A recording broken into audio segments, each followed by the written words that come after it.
Les êtres humains sont exposés à de multiples facteurs environnementaux qui vont agir sur leur santé. Il va y avoir un jeu d'acteurs assez complexe et ce jeu, on le voit autant à l'échelle européenne ou à l'échelle française. Si, pour la pollution de l'air ou l'alimentation, on transforme nos sociétés aujourd'hui, on met en place des politiques climatiques très ambitieuses, si les autres n'agissent pas, voilà, d'un point de vue climatique, il ne se passera pas grand-chose. En revanche, c'est bien en France, c'est bien dans la population qui consent à l'effort qu'on va observer ces bénéfices de santé. Quand on veut résoudre un problème de santé publique, il faut rentrer dans une logique de réflexion et de construction en transversale. S'enfermer dans sa petite sphère de compétences et d'expertise, ça ne marche pas. Santé humaine, santé animale, santé des écosystèmes. 3 dimensions que l'on pense encore trop souvent séparées et qui sont pourtant profondément liées. Depuis plusieurs années, les concepts de One Health, une seule santé, de santé globale ou encore de santé planétaire s'imposent peu à peu dans le débat scientifique et politique. Un changement de regard majeur naît du constat que près de 75% des maladies infectieuses émergentes chez l'humain sont d'origine animale et que les crises sanitaires, du SRAS au Covid-19 ou au désormais médiatisé hantavirus, sont indissociables des bouleversements environnementaux. Mais derrière cette appellation en apparence simple se cache une multitude de phénomènes infiniment complexes à prendre en compte: déforestation, événements climatiques majeurs, perte de biodiversité, pollution des milieux, autant de facteurs qui favorisent l'émergence de nouvelles menaces sanitaires et creusent les inégalités sociales. Or, au-delà du constat, One Health propose un changement de paradigme. Penser la santé comme un système interconnecté où médecins, vétérinaires, écologues, chercheurs et décideurs publics doivent travailler ensemble et par-delà les frontières. Alors aujourd'hui, une question s'impose. Quelles sont les menaces de demain pour notre santé ? Nos systèmes politiques, juridiques et la recherche au niveau international sont-ils outillés pour y faire face ? Et sommes-nous prêts, enfin, à transformer en profondeur nos systèmes de santé, nos modes de production et notre rapport au vivant ? Car derrière cette approche se dessinent des enjeux majeurs. Prévenir les prochaines crises sanitaires, repenser notre rapport à l'environnement, mais aussi interroger nos responsabilités collectives face à l'avenir. Pour éclairer ces enjeux, nous avons choisi de croiser 3 regards: celui de l'histoire de la santé, celui de l'expertise scientifique et sanitaire et celui de la réflexion éthique et juridique. Bienvenue dans un nouveau numéro de Symptômes critiques.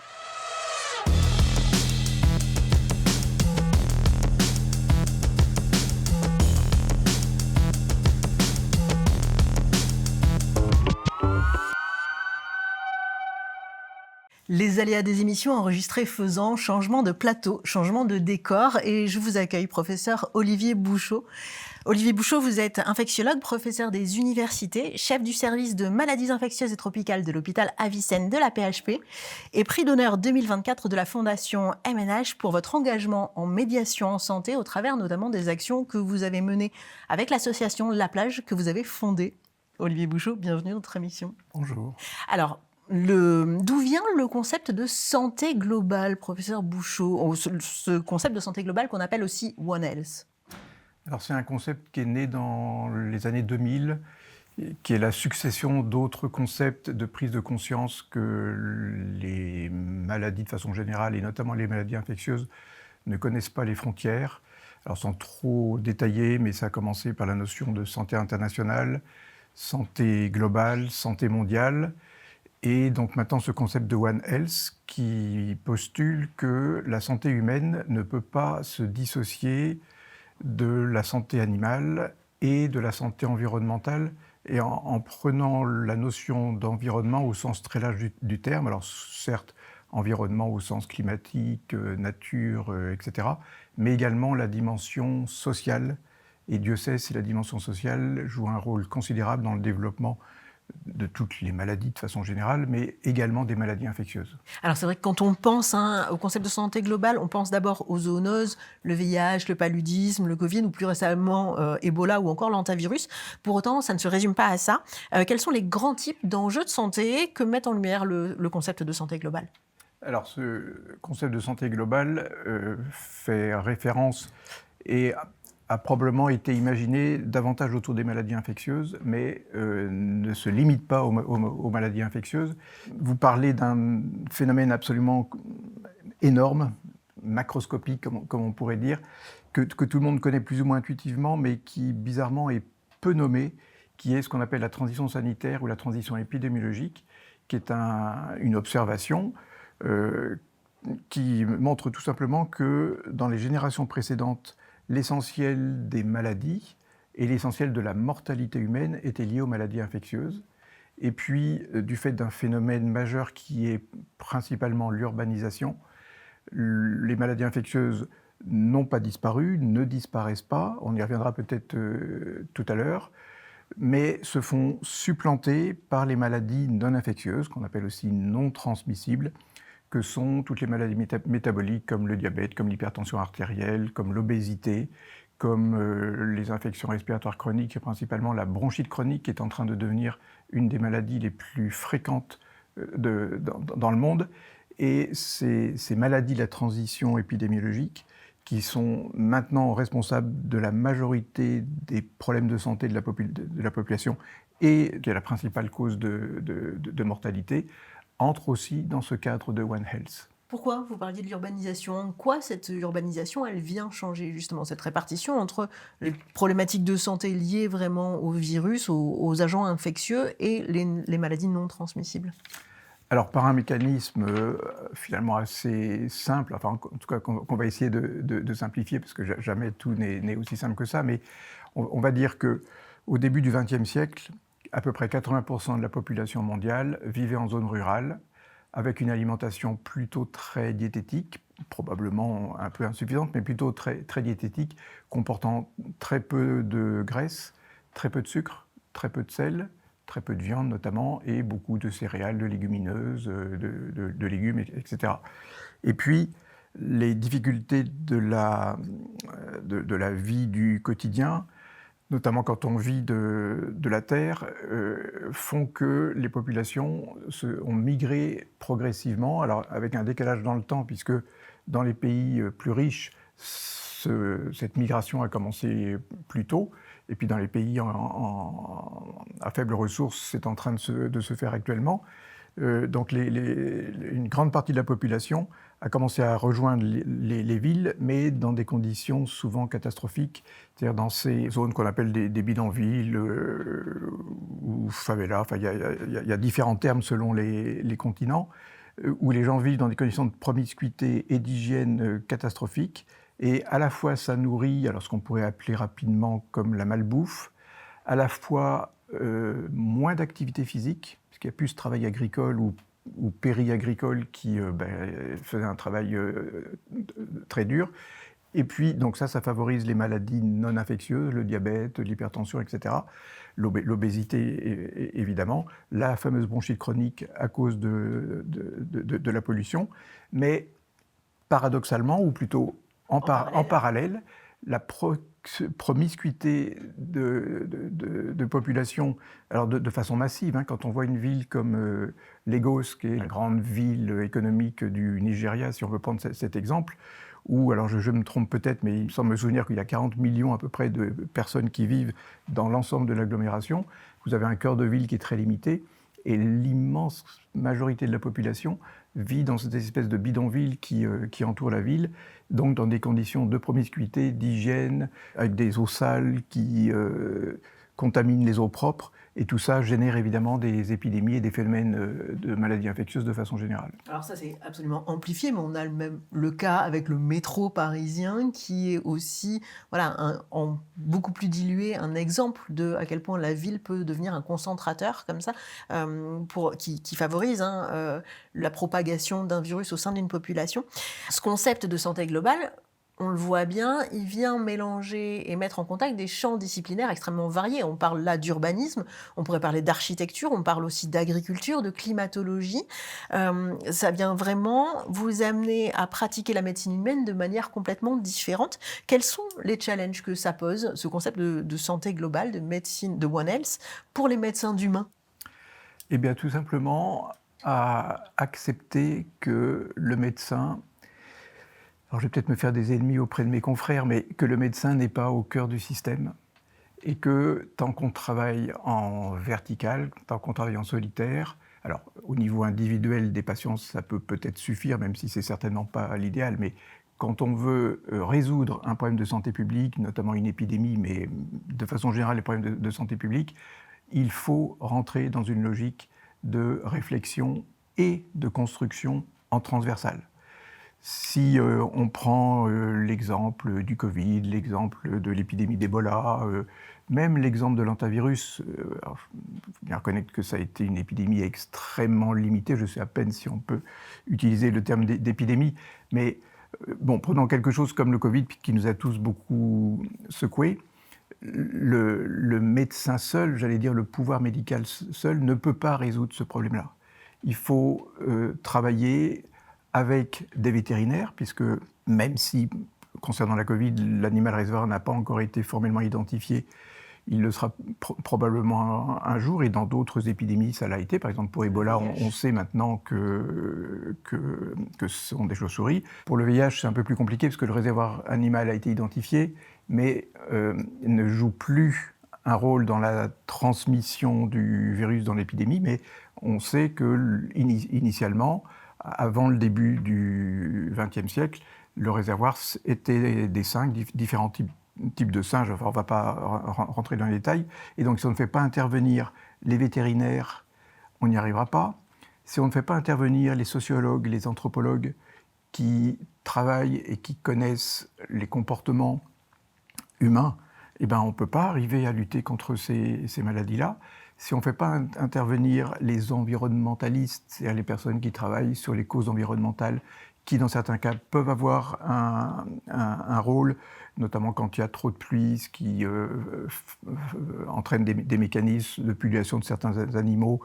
Je pense par exemple à une maladie qui a pris un essor considérable, qui commence, alors je fais un tout petit peu de médecine fiction, mais qui commence à toucher la France, alors que c'est initialement, enfin quand je dis la France, c'est l'Europe, et notamment l'Europe du Sud.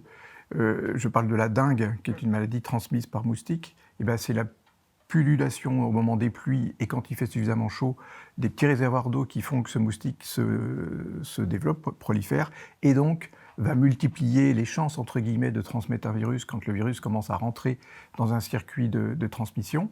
Et donc il faut apprendre à travailler avec les entomologistes, donc les personnes qui travaillent sur les insectes et sur les moustiques.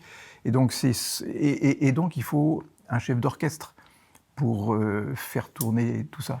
Et ça, c'est pas aussi simple que ça de prendre conscience de cette nécessité et d'arriver à travailler ensemble. Et justement, comment est-ce qu'on fait ? Quelles seraient les pistes pour améliorer les collaborations, notamment en termes de recherche, mais aussi les espaces de concertation, d'élaboration des politiques publiques ? Quelles pistes, selon vous ? Alors, il y a plusieurs pistes.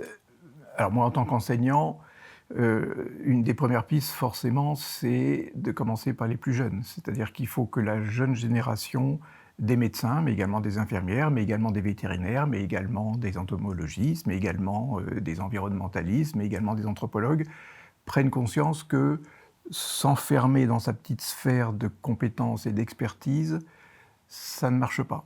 Il faut savoir en sortir, et il faut accepter d'en sortir, et il faut aussi mesurer tout le bénéfice qu'on a à apprendre de la complémentarité de ce que savent les autres.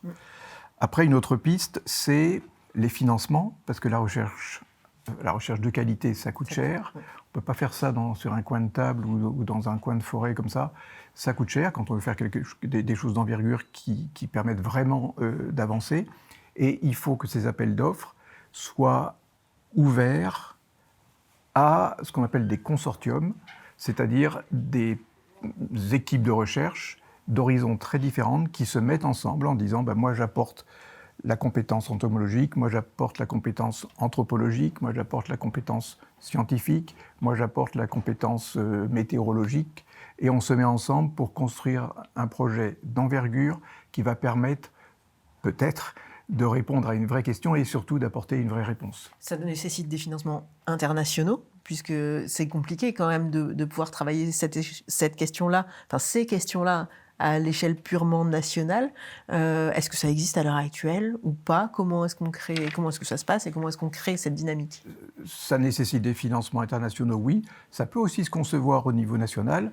On a la chance dans un pays comme la France, mais c'est évidemment vrai dans les grands pays où on fait de la recherche, d'avoir des compétences, des compétences multiples, mais évidemment, ça aura d'autant plus d'envergure qu'on travaille au niveau international.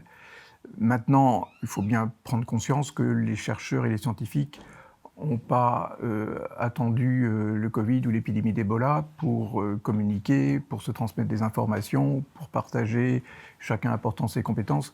Il y a maintenant un tel niveau de sophistication dans les outils de recherche qu'il faut qu'on fasse appel à celui ou à celle qui connaît le mieux tel ou tel domaine. Donc ça, c'est déjà des choses qui sont préexistantes, ancrées dans les habitudes, mais il faut que ça se concrétise davantage par des financements internationaux. Et là, c'est vrai, parce que votre question n'était pas anodine, c'est vrai que ça n'est pas encore suffisamment développé, sauf peut-être en Europe. Alors, on peut toujours dire qu'il en faudra encore plus, mais l'Europe a quand même beaucoup de vertus, mais une des vertus, c'est qu'en recherche, elle, entre guillemets, force les chercheurs de différents pays à se mettre ensemble, puisque pour avoir des financements européens, il faut, alors selon les appels d'offres, qu'il y a au moins 2, et la plupart du temps, au moins 3 pays européens différents qui se mettent ensemble pour pouvoir postuler. En effet, ma question n'était pas anodine. J'avais évidemment le background de l'épidémie de Covid en tête. Une dernière question avant de se quitter. Est-ce que nous avons tiré pleinement les leçons de l'épidémie de Covid concernant justement cette représentation de la santé et la manière de l'exercer ? Alors moi qui suis plutôt d'un naturel optimiste, j'ai un petit peu peur d'être obligé de vous répondre plutôt non. Alors pas complètement non, mais plutôt non. Et notamment, puisqu'il faut se décentrer et ne pas rester sur le champ médical qui est mon domaine, sur le plan anthropologique, je dois dire que j'ai été très peiné de voir que la réaction naturelle des décideurs de santé publique était de tout figer au moment de l'épidémie de Covid, en oubliant complètement tout ce que l'anthropologie nous avait appris pendant la grosse épidémie d'Ebola de 2015-2016, où on avait appris que empêcher, par exemple, les familles d'aller aux funérailles d'une personne décédée de l'Ebola était non seulement cruel, mais surtout contre-productif d'un point de vue épidémiologique, enfin, d'un point de vue du risque de transmission de la maladie, parce que du coup, les gens le faisaient en cachette et c'était pire que tout. Et je me souviens qu'on nous a demandé d'interdire les visites aux personnes âgées, par exemple, dans les EHPAD et dans les maisons de retraite, ce qui est extrêmement cruel pour des personnes dont certaines allaient mourir et sont mortes, et alors qu'il y avait des moyens de prévention que l'on maîtrisait à ce moment-là et qui étaient parfaitement applicables. Et donc ça, par ce seul exemple, on voit qu'en période de crise, il y a une espèce de sidération et on repart sur ces instincts basiques, entre guillemets, qui ne sont pas forcément les meilleurs. Et qui ont potentiellement peut-être pu nourrir certains mouvements un peu réfractaires, anti-vax, etc. Absolument. Merci beaucoup, professeur Olivier Bouchot, pour cet éclairage fort intéressant. Je vous en prie.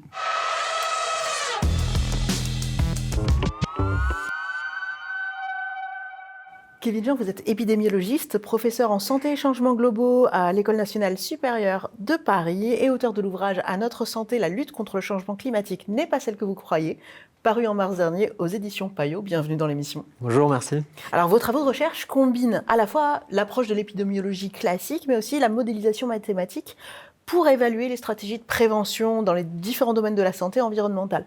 Pour commencer, est-ce que vous pouvez peut-être nous définir ce qu'est One Health et éventuellement la santé environnementale ?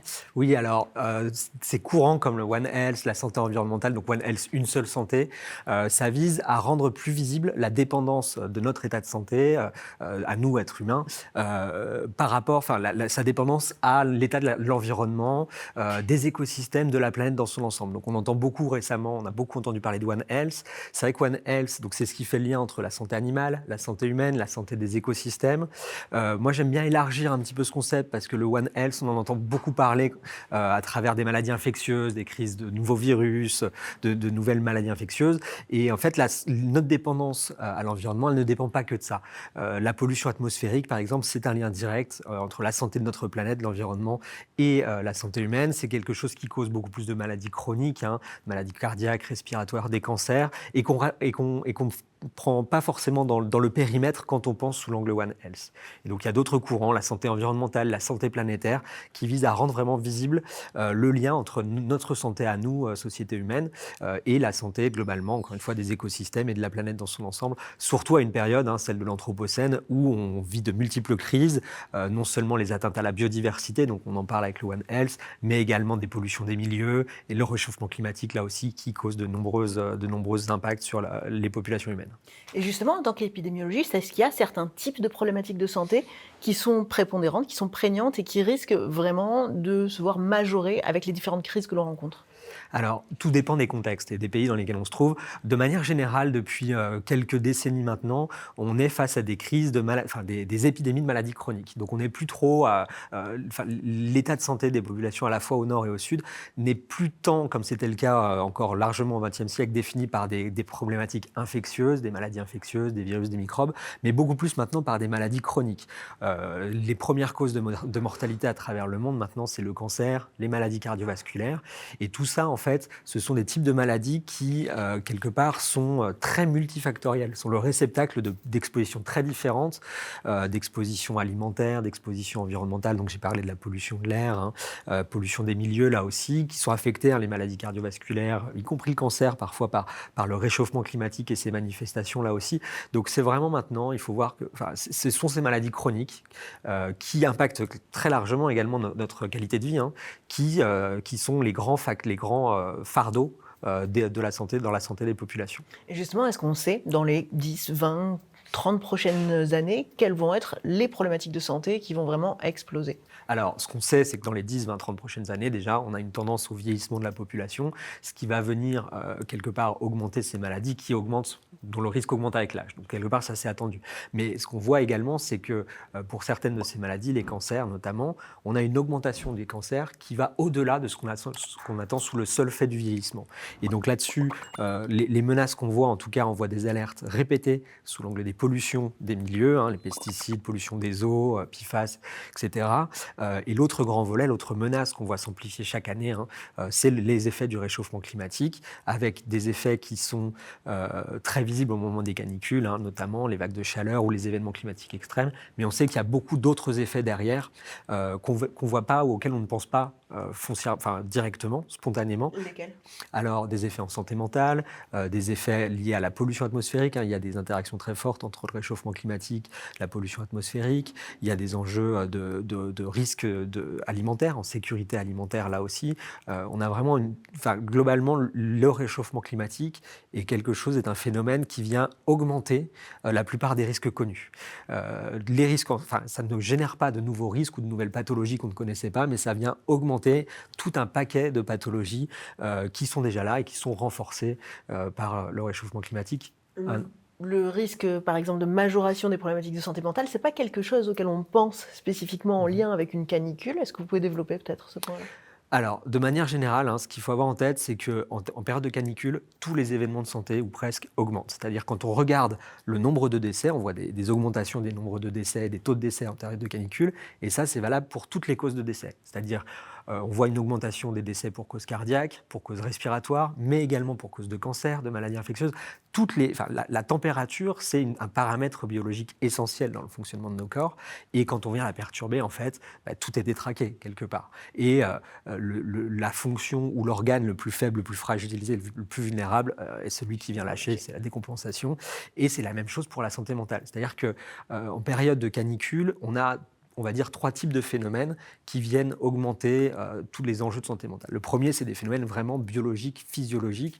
On a un problème de régulation de la circulation sanguine, de l'oxygène, donc ça crée des problèmes d'anoxie au niveau du cerveau. Le fonctionnement est un peu modifié. Les hormones sont largement modifiées. On sait que ça peut affecter les humeurs, le caractère, l'équilibre hormonal est également modifié pendant les périodes de canicule. Donc ça, c'est le volet, on va dire, biologique. Il y a un volet qui est très important, c'est plutôt le volet comportemental. En période de canicule, on ne sort pas de chez soi. On est confiné à la maison ou qu'on soit. On ne peut pas sortir à l'extérieur. Le quotidien est chamboulé et ça a un impact aussi en termes de santé mentale. Et le troisième, c'est que très souvent, les vagues de chaleur viennent aussi nous affecter en tant que société. Et donc vont affecter, on va dire là, plutôt des déterminants systémiques de la santé santé. Je vais vous donner un exemple. On sait que les violences faites aux femmes augmentent en période de canicule, tout simplement parce que si le quotidien est chamboulé dans un contexte où on a une forte prévalence de violences patriarcales, eh bien, elles vont être augmentées en période de canicule. Et ça, comme je le disais, c'est quelque chose qui est augmenté par ce contexte climatique qui n'est pas généré. Mais on a ce troisième volet, c'est-à-dire à côté des causes purement biologiques, des causes plutôt comportementales, des causes plutôt systémiques qui sont amplifiées dans ces problèmes de santé mentale. Tous ces problèmes, ils posent une question, c'est qu'ils ne touchent pas l'ensemble de la population de la même manière. Ça vient révéler, ça vient amplifier des mécanismes d'inégalité. Lesquels, par exemple ? Alors, vous avez raison, et j'aurais dû en parler tout à l'heure, mais dans les grands enjeux de santé publique à l'heure actuelle, celui des inégalités de santé est très important et s'aggrave. On sait en France notamment que l'espérance de vie des ouvriers est d'environ 7 ans inférieure à celle des cadres. C'est encore pire pour l'espérance en bonne santé, et tout ça a tendance à s'aggraver. Donc cet enjeu d'inégalité sociale de santé, il est vraiment très prégnant dans les enjeux de santé actuels. Le réchauffement climatique vient les augmenter. Là aussi, le réchauffement climatique nous affecte tous et toutes, mais pas de la même façon. Non. Et là, ce qui est important, c'est qu'il y a différents niveaux d'inégalité qui viennent s'additionner dans les effets du changement climatique sur la santé. Le premier, c'est qu'on n'est pas tous exposés de la même façon ou vulnérables de la même façon, enfin exposés de la même façon au changement climatique. Un exemple tout bête, quand il fait 40 degrés, il y a les personnes qui ont la climatisation et ceux qui ne l'ont pas. Il y a les foyers qui peuvent aller dans une maison secondaire à la campagne, ceux qui ne l'ont pas. Et ça, c'est une grande tendance sur les effets de la chaleur, mais de toutes les causes environnementales. On sait notamment que par rapport à la pollution de l'air, on sait que ce sont les populations les plus défavorisées qui vont habiter à côté des grandes infrastructures routières, aéroportuaires, et que ça a un impact sur la qualité de l'air, sur les expositions au bruit. On sait que c'est les quartiers les plus défavorisés, généralement, qui ont moins accès aux espaces verts. Ces espaces verts qui permettent de rafraîchir les villes en période de canicule, là aussi. Et donc, on a ce premier niveau, c'est-à-dire qu'on n'est pas tous exposés de la même façon au risque du changement climatique. Ça, c'est, on va dire, une inégalité dans la distribution du risque. Mais ensuite, un deuxième niveau, c'est qu'à risque constant, c'est-à-dire quand on est exposé au même risque, on n'est pas tous vulnérables de la même façon. Et là, on le sait, en période de canicule, à des températures similaires, des personnes en général économiquement défavorisées sont plus à risque de faire des événements de santé que des personnes non défavorisées. Et ça s'explique, ça c'est un reflet également des inégalités de santé dans nos territoires. On sait que ce sont dans les quartiers les plus défavorisés qu'on a le moins accès au système de soins, le moins accès à la prévention également, et donc qu'on a le plus de maladies chroniques qui sont également des facteurs de vulnérabilité pendant des périodes de forte chaleur notamment. Et donc ça, c'est vraiment ce deuxième niveau des inégalités qui vient renforcer le premier, en fait. Ces deux niveaux, encore une fois, l'inégalité dans les expositions et l'inégalité dans les impacts pour les mêmes expositions qui viennent se renforcer. Et ça rappelle également qu'on n'est pas juste sur des problèmes d'inégalité face au changement climatique, mais clairement d'injustice, parce que ce sont les mêmes populations, les mêmes foyers les plus défavorisés qui, par ailleurs, contribuent le moins aux problèmes climatiques. On sait en France que les émissions de CO2 sont largement corrélées au niveau de revenus, qu'on a des inégalités massives entre les 10% les plus riches, les 50% les plus faibles. Enfin, ça, c'est les travaux de Lucas Chancel et Thomas Piketty l'ont montré. Et donc, les moins responsables sont les plus vulnérables, ont les moins de façons de se protéger. Et donc là, on rentre clairement dans cette thématique d'injustice climatique. Ouais, voilà. J'allais vous demander si le système de santé actuel était prêt à faire face à tous ces changements-là. Avec cette démonstration-là, on voit bien à quel point ce n'est pas le cas. Pour autant, dans votre ouvrage, vous postulez que la lutte contre le changement climatique est avant tout une politique de santé publique, mais surtout que c'est une chance pour repenser le système. Est-ce que vous pouvez nous expliquer ? Oui, alors l'idée derrière ce message, c'est que pour l'action climatique, on n'arrive pas à mettre en place l'action climatique et on connaît certains des facteurs qui l'expliquent. Agir pour le climat, il faut faire des efforts aujourd'hui pour des bénéfices, des températures qui vont revenir à la normale peut-être dans des siècles. Si on arrête aujourd'hui les émissions de CO2, on sait que ça ne dépend pas que de nous, mais de ce que font les autres acteurs, les autres pays. Et donc pour toutes ces raisons, quand on est un homme politique, un décideur économique ou politique, on comprend, d'une certaine façon, on peut comprendre que le problème climatique est un truc dont on préfère pas trop s'approcher, pour ces raisons, c'est bonnes ou mauvaises. Mais finalement, ce qui est intéressant, c'est quand on voit ces mêmes politiques de réduction, ce qu'il faut faire d'un point de vue climatique, c'est quand on regarde ces efforts-là sous l'angle de la santé, on voit que l'image qu'on en a change complètement. Alors d'une part, la première chose, c'est qu'on se rend compte que tout ce qui est favorable au climat, de manière, 95% pour le dire très vite, tout est favorable à la santé également. L'exemple le plus facile à comprendre, hein, c'est que la crise climatique, elle est liée à l'usage des énergies fossiles. La combustion des énergies fossiles génère des gaz à effet de serre, mais génère aussi des polluants de l'atmosphère. Et à l'heure actuelle, on considère qu'environ 80% des décès liés à la pollution atmosphérique sont finalement liés à ces mêmes énergies fossiles. Donc en sortant des énergies fossiles, d'une certaine façon... On améliore mécaniquement l'état de santé de la population. Voilà, on améliore la qualité de l'air, l'état de santé de la population. Et là, le grand avantage que ça a, c'est que là, on n'a pas des siècles ou des décennies à attendre pour voir les effets. La pollution de l'air, si on améliore la qualité de l'air, les bénéfices pour la santé se traduisent à l'échelle de quelques mois, quelques années. Mais on est sur des échelles de temps qui n'ont rien à voir avec les questions climatiques. Donc ça vient résoudre ce problème d'échelle temporelle qu'on a dans le problème climatique. J'ai donné l'exemple de la pollution de l'air. On a les mêmes exemples pour l'activité physique. Par exemple, une façon de décarboner le secteur des transports, qui est le premier secteur en termes d'émissions de gaz à effet de serre en France, c'est de laisser plus de place au transport en commun, à la marche, au vélo. Ça tombe bien, c'est 3 modes de transport qui engendrent une certaine activité physique. Et en France, on est très en dessous des recommandations pour l'activité physique. On pourrait diminuer près de 10% les décès toutes causes en augmentant l'activité physique. Et donc là, des politiques de lutte contre le changement climatique peuvent y contribuer. Donc là, c'est un autre exemple. Et le dernier exemple qui est bien connu, c'est l'alimentation, où là aussi, on sait que tout ce qu'il faut faire d'un point de vue climatique est globalement très favorable à la santé. Principal exemple, ce sont les aliments d'origine animale dans nos assiettes, qui posent des grands problèmes en termes d'émissions de gaz à effet de serre, mais également en termes de santé individuelle. On sait que dans les recommandations de santé, il faudrait réduire par 2 ou par 3 la consommation de viande, et ce qui est également quelque chose vers lequel il faut aller pour des enjeux climatiques. Donc on voit là encore cette convergence. Là encore, on a ces questions d'enjeux temporels, d'échelle de temps, qui est bien plus favorable quand on traite des questions des bénéfices pour la santé que des bénéfices pour le climat. Et la deuxième échelle que vient résoudre ce cadrage par la santé, et qui est très intéressante, c'est ce que font c'est la dépendance aux autres acteurs. Je l'expliquais tout à l'heure, un argument qu'on entend tout le temps pour justifier l'inaction climatique, c'est de dire ça ne sert à rien que la France agisse pour le climat si la Chine, les États-Unis ne réduisent pas leurs émissions. D'un certain côté, on peut considérer que c'est un peu vrai. Mais ce n'est pas du tout vrai pour le cas de la santé. C'est-à-dire que si, comme on l'a pris comme exemple pour la pollution de l'air ou l'alimentation, on transforme nos sociétés aujourd'hui, on met en place des politiques climatiques très ambitieuses, si les autres n'agissent pas, d'un point de vue climatique, il ne se passera pas grand-chose. En revanche, c'est bien en France, c'est bien dans la population qui consent à l'effort, qu'on va observer ces bénéfices de santé. Et donc là, ce sont ceux qui contribuent à l'effort, qui bénéficient de ces efforts, et là aussi, quoi que fassent les voisins. Et là aussi, c'est un cadrage qui est beaucoup plus favorable à l'action, c'est-à-dire que les bénéfices pour la santé des politiques climatiques sont des bénéfices immédiats, locaux, et qui ne dépendent pas de ce que font les autres acteurs. Donc, justement, comment est-ce qu'on fait pour faire prendre en compte ces questions de santé publique dans les politiques environnementales ? C'est une vaste question. Comment on fait pour le faire prendre ? La première chose, c'est, je pense, de vraiment décloisonner la santé. En France, on a ce tropisme où, quelque part, on amalgame la santé aux soins, au traitement, à la médecine, voire même à l'hôpital. Ouais. On fait très souvent cet amalgame, la santé, c'est le système hospitalier. En fait, notre santé dépend de beaucoup d'autres choses.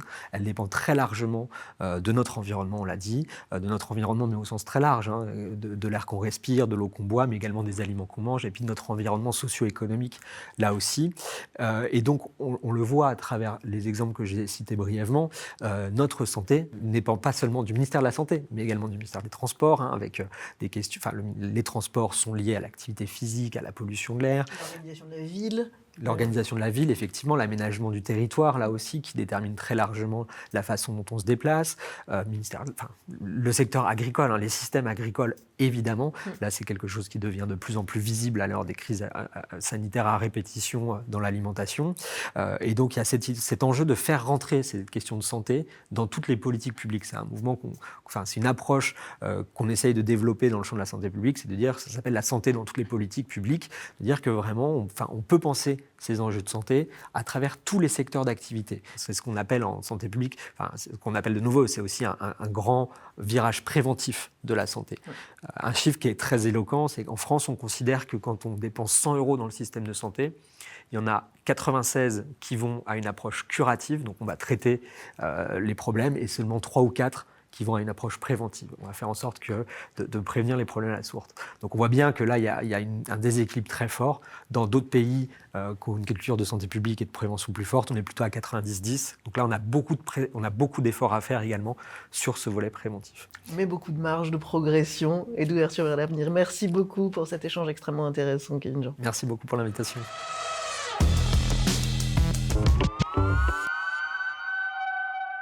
Béatrice Parence, vous êtes professeure agrégée des universités, spécialiste en droit de l'environnement et droit de la santé à l'université Paris-Dauphine.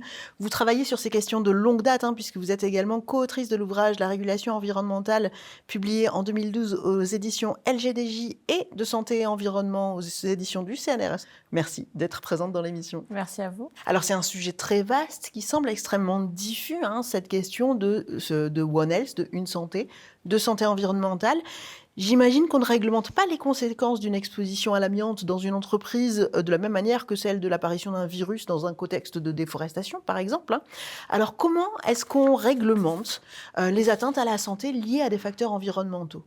Alors, effectivement, vous avez raison, c'est un vaste sujet et dans lequel il y a une très grande variété de situations différentes. Il y a une notion qui est absolument essentielle pour essayer de comprendre le sujet, qui est la notion d'exposome. La notion d'exposome, elle a été imaginée par Christopher Wilde en 2005. Christopher Wilde, c'est un très grand chercheur qui a été notamment directeur du CIRC, le Centre international anti-cancer. Et son idée, c'était d'exprimer le fait que les êtres humains sont exposés à de multiples facteurs environnementaux qui vont agir sur leur santé. L'idée, c'était en quelque sorte de faire de l'exposome le pendant du génome. On sait que notre code génétique conditionne notre état de santé, mais à côté de notre code génétique, il y a aussi tout notre mode de vie et tout notre environnement par tous ces facteurs environnementaux qui vont avoir des répercussions très importantes sur notre état de santé. L'OMS parlait à partir de 1998 d'une épidémie de maladies chroniques. Donc épidémie, on a l'impression que c'est plutôt un virus qui nous saisit, pour exprimer le fait que tous ces facteurs agissent de manière très très forte sur un temps très long sur notre état de santé. Alors, quels sont les acteurs dans la régulation de ces sujets qui sont extrêmement variés ? Alors, effectivement, pour essayer d'appréhender ces sujets et surtout de mettre en place une régulation pertinente, il va y avoir un jeu d'acteurs assez complexe. Et ce jeu, on le voit autant à l'échelle européenne ou mondiale, mais c'est souvent une échelle européenne, ou à l'échelle française. Bien entendu, les premiers acteurs, ce sont ceux qui font la norme, qui font la régulation, les gouvernements, les législateurs, et à l'échelle européenne, la Commission européenne, le Parlement, le Conseil des ministres. Et donc ces acteurs-là, ils ont un rôle considérable puisque en représentation des citoyens, ils viennent poser les normes. Mais à côté de ces acteurs, il y a aussi la société civile qui va être très importante parce qu'elle va essayer de montrer l'importance de ces sujets pour elle et d'agir, de faire un effet de levier sur ces régulateurs pour qu'ils mettent en place une régulation pertinente, on l'espère. Et puis à côté, il y a la science. La recherche. Et la recherche qui va jouer un rôle considérable parce que, en fait, elle est un préalable à la décision.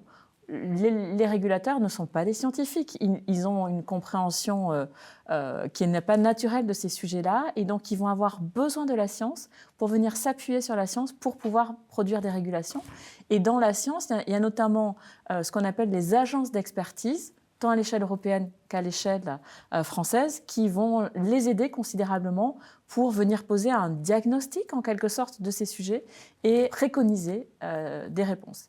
Et puis, il y a des acteurs qu'il ne faut surtout pas oublier, qui sont les acteurs économiques, parce qu'évidemment, ces sujets-là mettent en jeu de très nombreux intérêts économiques. Par exemple, la question des pesticides. Le secteur de la chimie est un secteur considérable à l'échelle européenne. Ça représente beaucoup d'emplois, une part importante du PIB européen. Et évidemment, les régulateurs vont avoir ça dans un coin de leur tête quand ils vont adopter les régulations. On y reviendra sur cette question.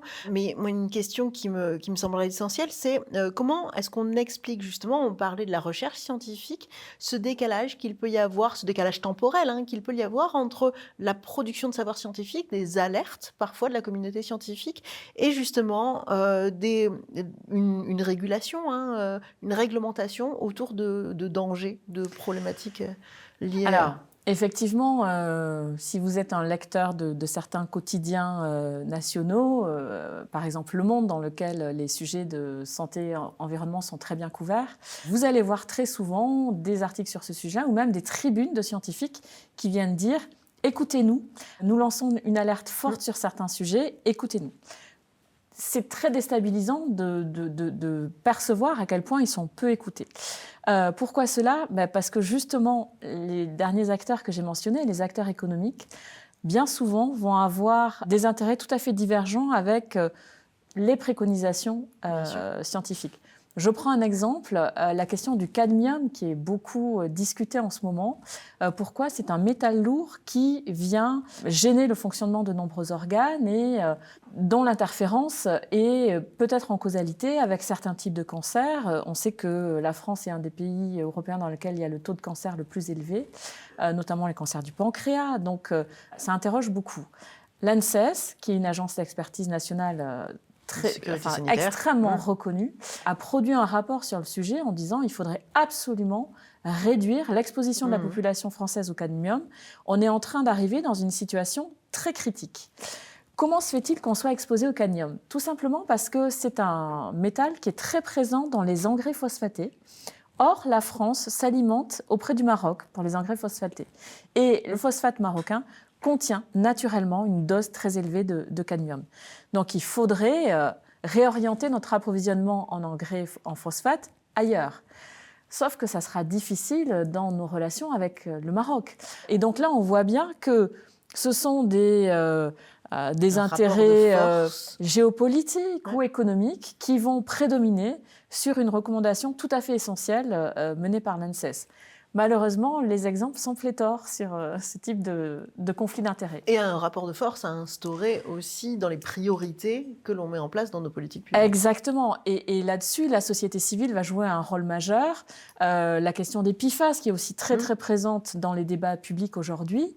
Et c'est justement une illustration d'une hypothèse dans laquelle la mobilisation citoyenne a été très forte et nous a permis d'adopter une législation dans un temps relativement court. La France s'est dotée d'une législation en février 2025 sur le sujet.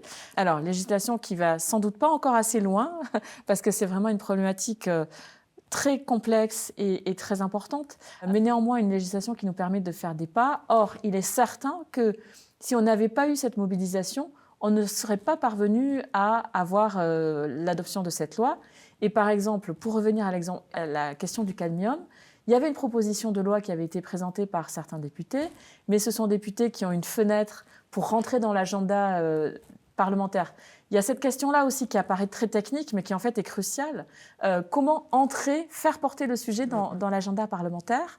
Et en fait, ils n'ont pas réussi à l'imposer parce que la mobilisation sociale n'a pas été suffisamment forte, entendue par le législateur. Alors ça, on est sur vraiment la partie réglementation, mais il y a aussi la question de la responsabilité. Est-ce que les mécanismes de responsabilité que nous connaissons, la responsabilité civile, la responsabilité administrative, la responsabilité pénale, est-ce qu'ils sont adaptés pour appréhender des causes qui sont aussi complexes, mais aussi diffuses et parfois répétées dans le temps, multifactorielles que l'exposition à des polluants ou des problématiques environnementales au sens large? Alors, il est certain que le système juridique a besoin d'évoluer parce que ce soit sur le plan pénal ou sur le plan civil, les fondamentaux de notre système, les principes généraux de notre système sont mal adaptés. Par exemple, en matière pénale, on a eu des décisions très surprenantes sur l'affaire du chlordécone, dans laquelle c'est un pesticide qui a été extrêmement utilisé dans les Antilles françaises pour lutter contre le charançon des bananes, alors même qu'il y avait des alertes internationales et scientifiques très très fortes et que certains États l'avaient interdit depuis de nombreuses années. Et des conséquences sanitaires extrêmement dramatiques pour les populations qui ont été exposées. Voilà, les Antilles françaises sont le territoire géographique dans lequel il y a une contamination systématique de l'ensemble de la population, un niveau de contamination extrêmement haut, et en corrélation ou causalité, un niveau de cancer de la prostate le plus élevé au monde. Or, de quoi est-ce qu'on se rend compte ? C'est que sur cette affaire du chlordécone, les règles du droit pénal sont pas du tout adaptés parce que, alors on a essayé d'utiliser certains fondements et notamment mise en danger de la vie d'autrui. Mais la difficulté, c'est que en matière pénale, il y a une intentionnalité qui est nécessaire, la conscience qu'on va causer ce type de dommages. Or, cette intentionnalité, elle n'est pas présente. Et donc, c'est plutôt une question de négligence qui est là que de causalité. Alors, les choses évoluent tout doucement. On a une directive européenne de 2024 sur le sujet qui vient renforcer la matière pénale, mais elle n'est pas encore transposée dans notre droit. Donc, les choses évoluent, mais on a encore du chemin. Et sur la question civile, là encore, ce sont souvent des difficultés de causalité qui vont se poser. Alors, pourquoi ?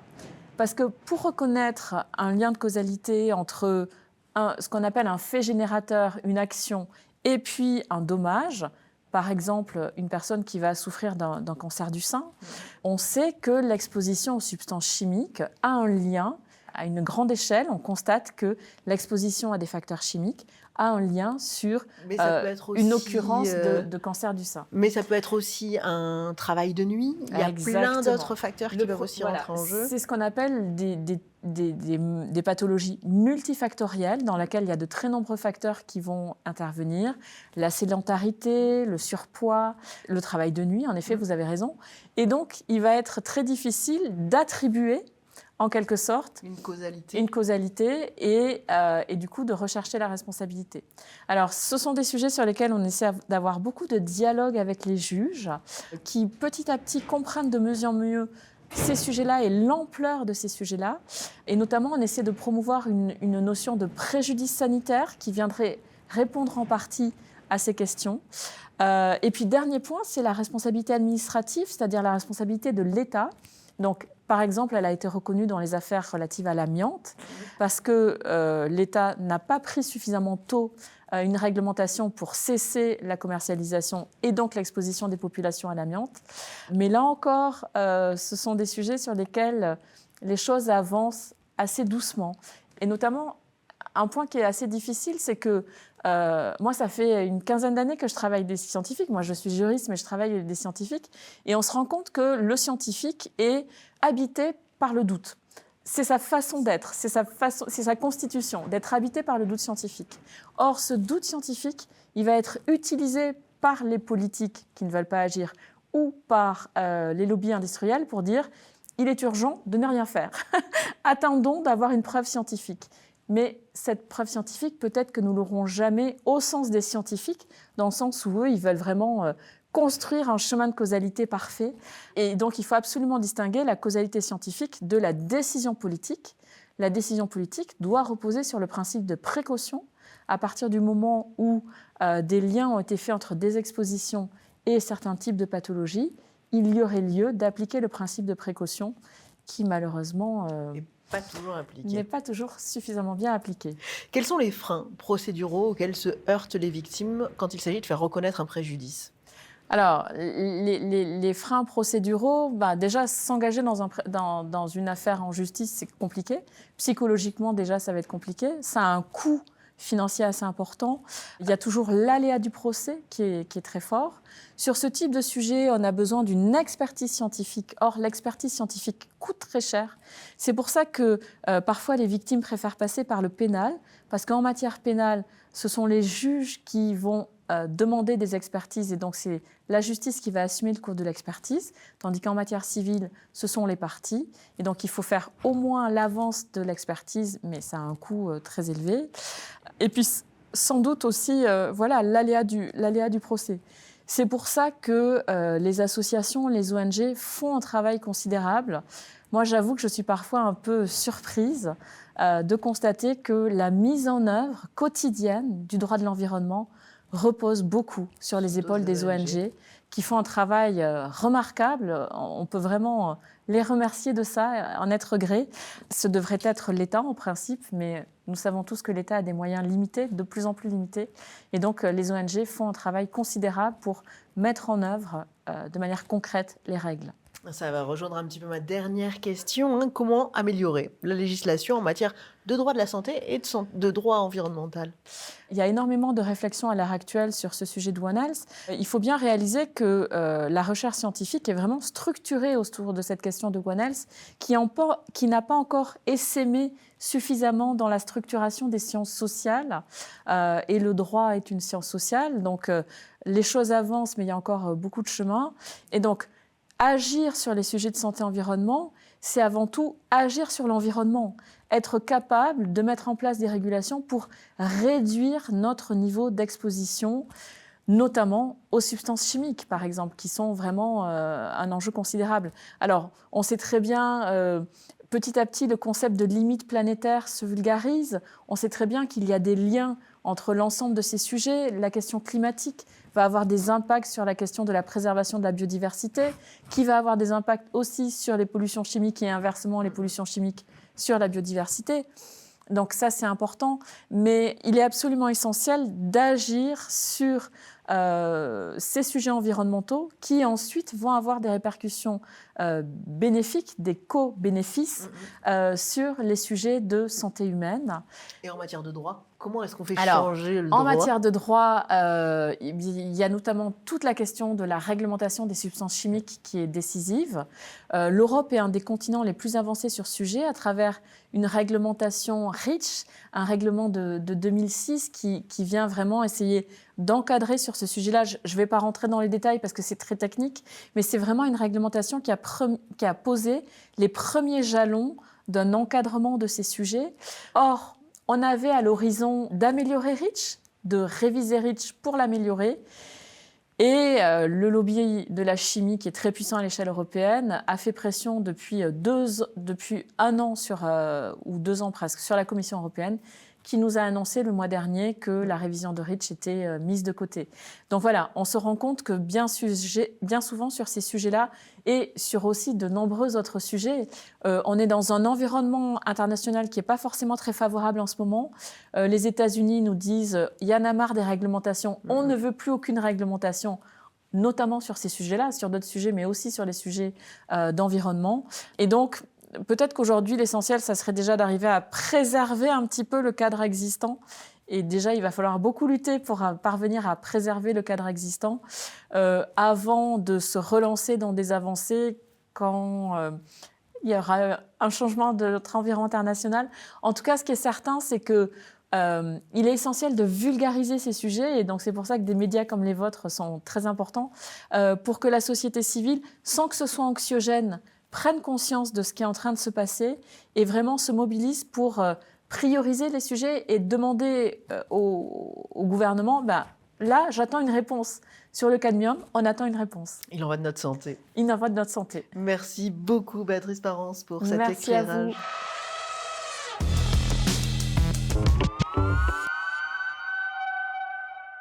Au fil de cette émission, 3 éclairages se sont croisés. Celui de l'histoire, qui rappelle que les crises sanitaires ne naissent jamais par hasard, mais s'inscrivent dans des contextes historiques, sociologiques et écologiques bien réels. Celui de l'expertise scientifique et sanitaire, qui permet de mieux comprendre les mécanismes de ces interdépendances et d'envisager des réponses coordonnées. Et celui de la réflexion philosophique et juridique, qui interroge en profondeur notre manière d'habiter le monde et de défendre la santé, et surtout comment mieux anticiper et nous préparer à l'avenir. Car One Health n'est pas seulement un concept scientifique, c'est une invitation à changer de regard. Une invitation à comprendre que la santé humaine ne peut plus être pensée indépendamment de celle des animaux et des écosystèmes. Que les pandémies, les crises environnementales et les inégalités sanitaires et sociales sont les symptômes d'un même déséquilibre. Alors oui, cette approche porte en elle une promesse, celle d'une médecine plus préventive, plus collaborative et plus consciente de ses impacts. Mais elle soulève aussi de nombreuses questions. Comment coordonner des acteurs aux logiques et surtout aux intérêts différents? Est-il possible de concilier enjeux économiques et protection du vivant? Enfin, sommes-nous prêts, collectivement, à engager les transformations nécessaires? Car au fond, la question n'est pas simplement comment mieux soigner, mais surtout dans quelles conditions notre monde sera-t-il encore vivable demain? En espérant que cette émission vous aura permis de mieux comprendre les enjeux de cette approche et d'alimenter votre réflexion, voire votre passage à l'action, je remercie chaleureusement mes invités, Béatrice Parence, Kevin Jean et le professeur Bouchot pour leurs éclairages. Merci également à ceux qui œuvrent dans l'ombre, Clara, Valentin, Malo, Adrien, Lorenzo, Chloé, Nico et toute l'équipe du média sans qui cette émission n'aurait jamais vu le jour. Et je vous dis au mois prochain pour un nouveau numéro de Symptômes Critiques. Et d'ici là, collectivement, prenons bien soin de nous.